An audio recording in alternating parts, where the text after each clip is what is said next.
Children will want to beat us. Parents take issue with impending ban on corporal punishment. Good evening and welcome to Primetime News, and a very special welcome if you're watching on TVJ International in the Cayman Islands or online at onespotmedia.com. I'm Giovanni Dennis. Also this evening, lawyers once again calling on the government to abide by the rule of law in dealing with Haitian refugees.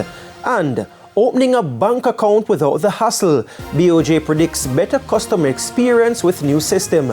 There's also Saturday Sports Special and weather in this newscast, so stay with us. I'll have the news in detail right after this break.